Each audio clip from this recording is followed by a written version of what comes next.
Welcome back, Trinidad and Tobago. Well, Nigel Campbell is a music industry analyst and a concert promoter. He's part of the team that produces jazz artists on the greens. And also, recently, he's entered a new foray, he's added a new element to his portfolio.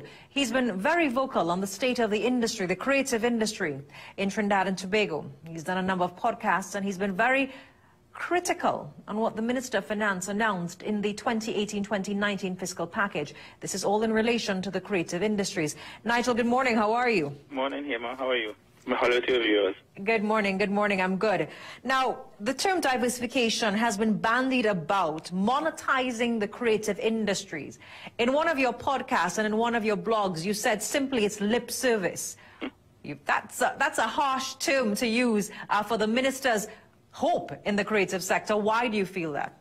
Well, this current minister, since 2015, I have been counting words, because normally when you talk about something within the budget statement, there's a kind of priority for the government, and they've been decreasing lip service. I use the phrase lip service because he's using less and less words to describe the creative industries. He had actually reached a low of 15 words 2 years ago.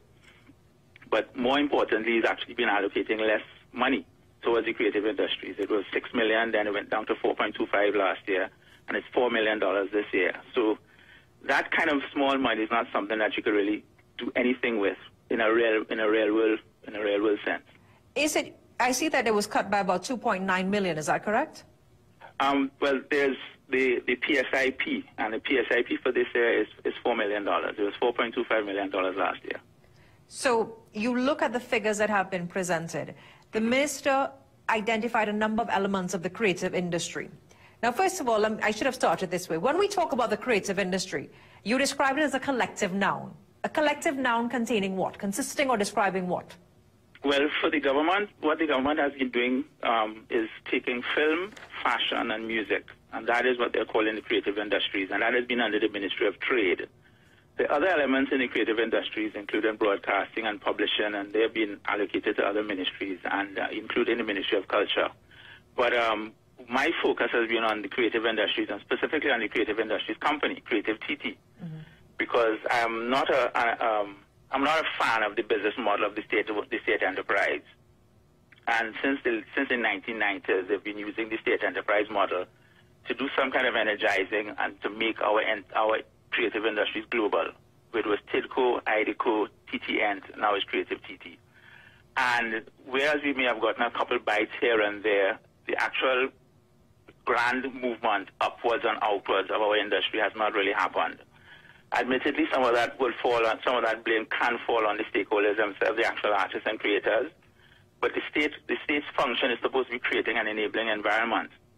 And I'm not necessarily sure that that has been done, and certainly not with a $4 million budget. I don't think that can adequately be done. Now, Nigel, there's a trend of thought that simply believes that the state is an enabler, and that the $4 million is sort of a fillip, and that entities within this industry can use it to solicit funds, whether it be from international grants, from partnerships, and find creative ways.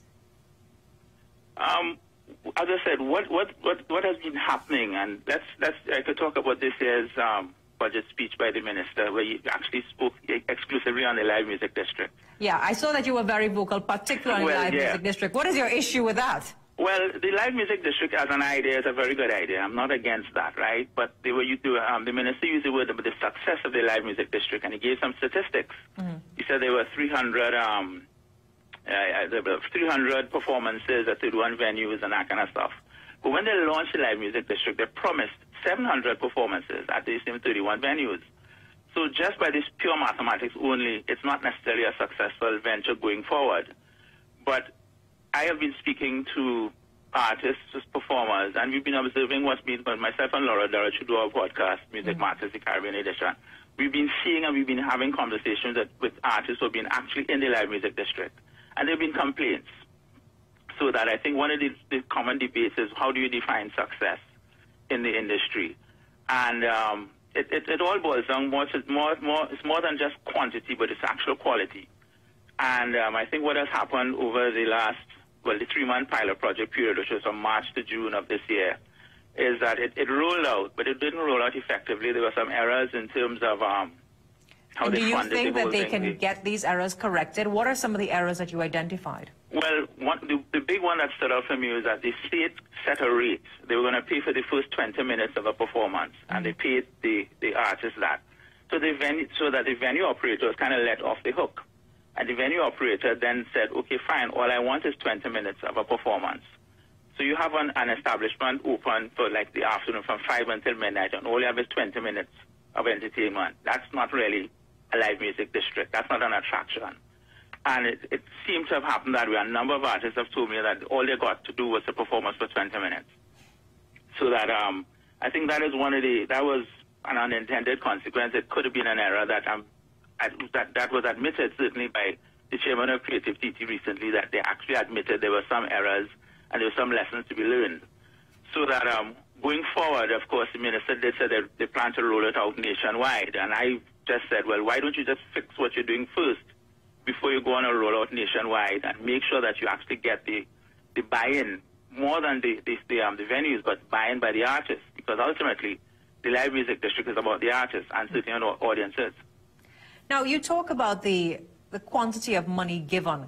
Can we really monetize the creative industry of Trinidad and Tobago? I look at the fashion industry. We've had Anya Youngtree. You've had a number of persons who have gone out. Yes, there's, I think, Ramkissoon is her name, a handbag designer. I'm just talking about fashion in particular, of Marshall Montano, who has gotten international success in terms of his collaboration. Why have we not been able to monetize it as a country? Well, just remember, the revenue that the state will earn, I mean, individuals will earn revenue by performances and royalties and other revenue streams. The state derives their revenue from taxes, right?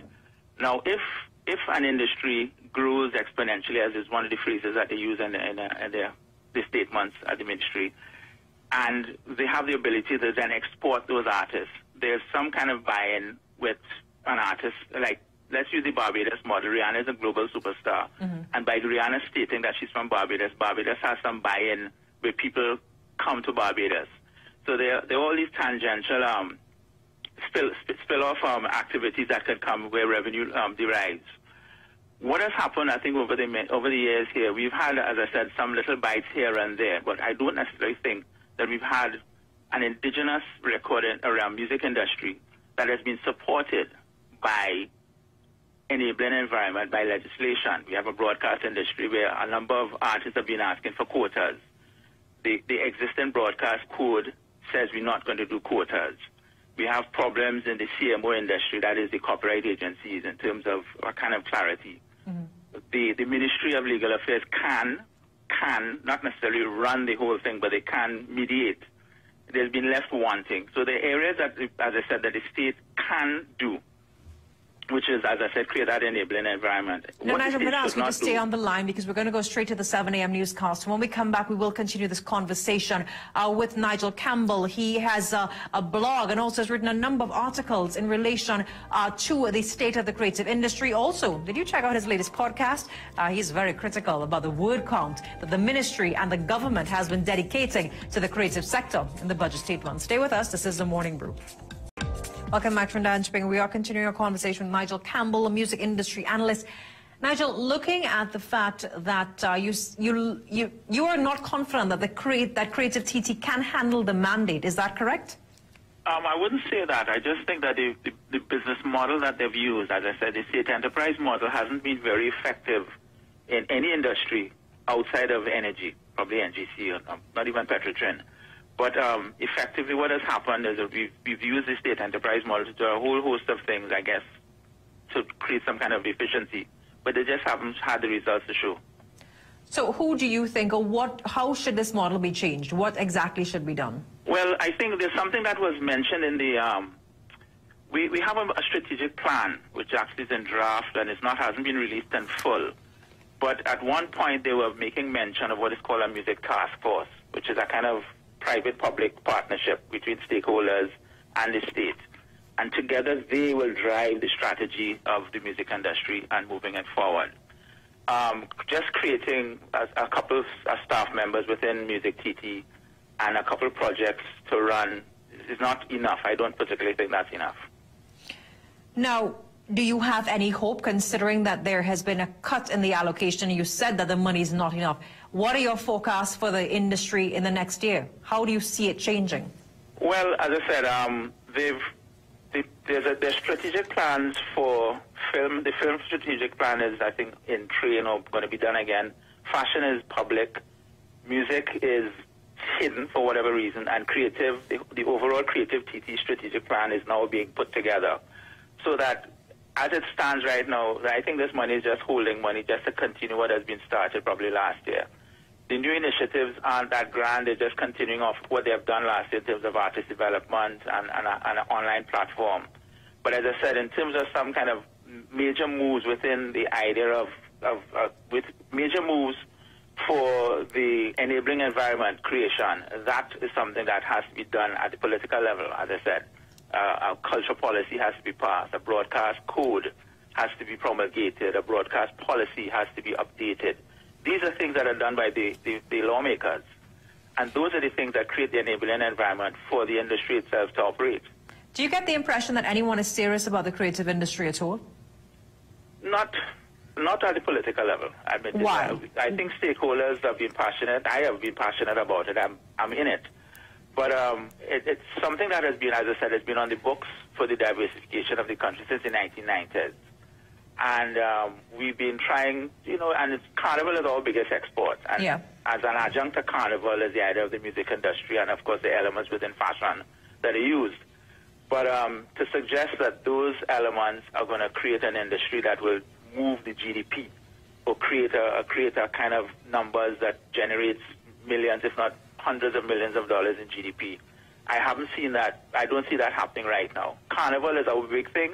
And as I said, I think there's the other elements, the side elements of music, and the spill-off elements of off of Carnival do generate some jobs. And as we know, the state looks at our jobs created, and of course, can we export, which is of course the buzzword now. And this is one of the reasons for the Creative Industries Company, is to create a pool of exportable services and products from our creative makers. Is it a people issue? You said that the model is wrong in itself, and you've identified how this model cannot work. So in the end, if the model cannot work, is it that the people are also incapable of seeing the vision for the sector? When you say the people, is it people who are creative TT or the stakeholders on the ground, the artists and creators? I read in one of your pieces also the minister saying that he had consultations before coming to the budget. And is it that the people that he met with didn't know better? Well, one of the things that I know the minister has done, the minister actually speaks about this. He speaks to organizations. And as I said, there's some blame to be taken on the part of the stakeholders, the creative stakeholders, because what has to happen is you have to form creative collectives, right? And certainly in music, which is my forte, that hasn't happened in a big way. We have Pantry and Bigger, we have Tuco, but we have very small collectives of producers, of promoters, of sound engineers, and they are not very effective, and they haven't really generated much buzz, and they haven't put any information into the public domain that would assist in guiding the music industry, certainly. Of course, another big one is the copyright organization of Trinidad and Tobago, who has thousands of members. But as I said, who the minister has consulted with, he hasn't consulted with me, not that I'm that important, but I don't know anybody who the minister has consulted with who's ever come back and said, I had a conversation with the minister about the budget yesterday. I have never heard that. So who is he speaking to determine the direction of the sector? Well, certainly the Ministry of Trade, who is responsible for music and MusicTT and Creative TT on the whole, they, via MusicTT, will speak to somebody. As I said, I don't know who those persons are. And if for the last 3 years of the functioning of actually the last 5 years of the functioning of Creative TT, it's been kind of ad hoc in terms of what has been happening, and it hasn't done much in terms of putting Trinidad and Tobago on the map for our creative industries. Nigel, obviously I asked you about your expectations for the industry. The budget has been passed. Mm-hmm. What can private stakeholders or private citizens like yourself do if the government can't do it? How are you going to move the sector forward? Well, just remember something. Private stakeholders have actually been part of a music industry. I can speak, as I say, I'm speaking on the music industry for close to a century. We've been recording music here in Trinidad for over a century. We've had entrepreneurs from Sagooms to Christopher to Robert Amar over decades. So we've been privately doing things, making small steps, getting our name out there. But can we do more? Possibly. But can we do more in an environment that is, as I keep saying, enabling for that? That would be a better prospect for us going forward. If you had the minister's ear this morning, what would you tell him? $1 million for music or $4 million for the creative industries is not enough. That's a small money hustle. Creative industries, an investment in the creative industries has to be much more, multiples of that, if you're serious about it. He hasn't spoken a lot about it. As I said, I literally counted 122 words this year. It was 15 2 years ago. And that kind of small conversation as part of a larger budget conversation doesn't necessarily make me confident that is a priority. Nigel, thanks so much for taking our call this morning, and I do wish you all the best. I know that you've been expanding the industry, and congratulations on your podcast. Thank you very much, Hema. Thank you. We take a short break. When we come back, we will have more for you. Stay with us. This is The Morning Brew.